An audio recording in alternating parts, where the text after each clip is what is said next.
You know, in rescue, you learn to expect the unexpected.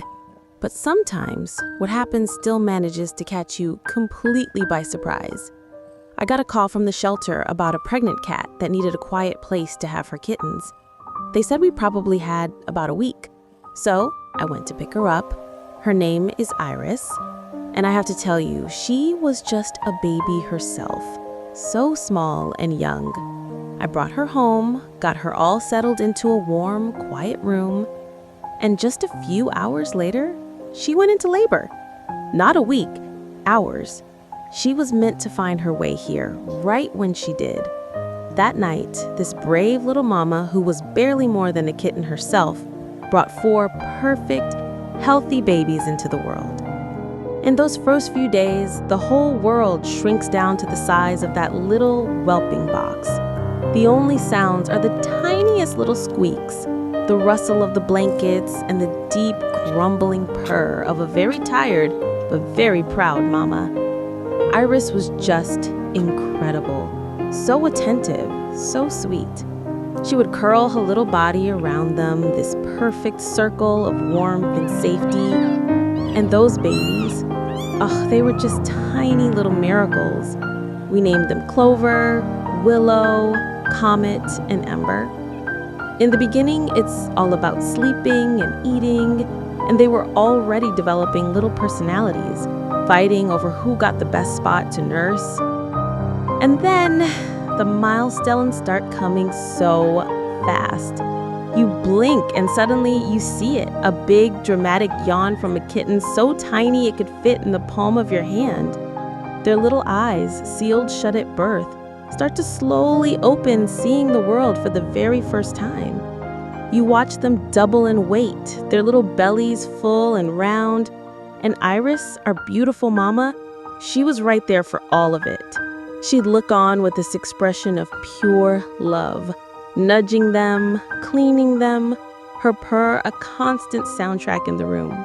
And before you know it, those little wobbly baby steps they're unsteady, like tiny sailors on a rolling ship, taking a few clumsy steps and then toppling over in a heap. And the squeaks, they get a little louder, a little more demanding. It's when the real fun begins. They discover toys for the first time. You'll see a brave little kitten take on a roaring dragon, which is really just a fuzzy catnip toy. But in their world, they are mighty heroes on a grand adventure. And through it all, there was Iris. She's one of the most talkative cats I've ever met. Every time I'd walk into the room, she'd greet me with these sweet little meows, like she was telling me all about her day and how her kids were behaving. Sometimes she'd get right in front of the camera as if to say, "Hi, I'm the star of the show. Please pay attention to me instead." She craved affection for herself, and it was a powerful reminder that she was still just a young cat who deserved all the love in the world. It's the little things that just melt your heart. The tiny meows, the perfect pink little toe beans, watching a kitten who seems to have a foot with the mind of its own, just kicking away at the air while they're trying to nurse. These are the moments you wish you could bottle up. The innocence, the pure, unfiltered cuteness of it all. They have no idea how much joy they bring just by being themselves. Of course, as they get bigger, they start to test the boundaries, just like any kids. You'd see these hilarious little standoffs. Iris would decide it was time for bath time, and she'd start trying to groom a very wiggly Clover who would protest with all his might as if to say, "No, Mom, I'm old enough to clean myself." And then, in the next moment, you'd see little Ember trying to return the favor, attempting to groom his mama, his tiny tongue no match for her fur. It's a beautiful, funny chaos. But it wasn't all smooth sailing. Fostering can be a roller coaster. For a couple of weeks, little Ember just wasn't doing well. He barely ate, he wasn't growing like his siblings, and he quickly became the smallest of the 4. It's a scary thing to see. So we started supplemental bottle feeding, and slowly but surely he started to rally. Soon, every time I'd walk into the room, he'd come running up to me, ready to eagerly gulp down his bottle. He was a little fighter. And just when we thought we were in the clear, we had another scare, a big one.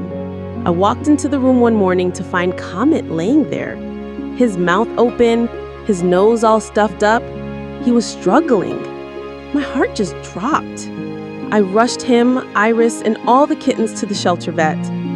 It was one of those moments where you just hold your breath and hope. But that little guy's a fighter too. After getting some fluids and care, I came in the next day and there he was, the first one at the door, meowing for food, full of energy. The relief was just immense. That was supposed to be their 8-week birthday, so we celebrated a day late and it felt extra special.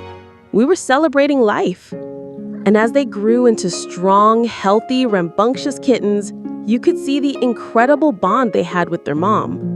And the most beautiful thing happened. You'd see them returning the love she'd given them from day one. I remember watching Clover, now a big, sturdy boy, carefully grooming his mama. The little one was now taking care of her, and petite little Iris would just lay there and soak it all in. She had done her job.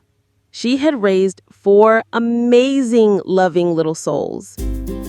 And then comes the part that is both the hardest and the most beautiful part of fostering. The reason we do all of this. One by one, they were adopted. They found their forever families. Comet, Clover, Ember, Willow, and their incredible mom, Iris. They all went off to start their new lives, to be spoiled and cherished in homes of their very own. Saying goodbye always brings a tear to my eye, but it's a happy tear, because you know their story is just beginning. From a scared, pregnant kitten who arrived just in the nick of time, to a family of 5, happy and thriving. That's the magic of rescue, and it's a privilege to be a small part of their journey.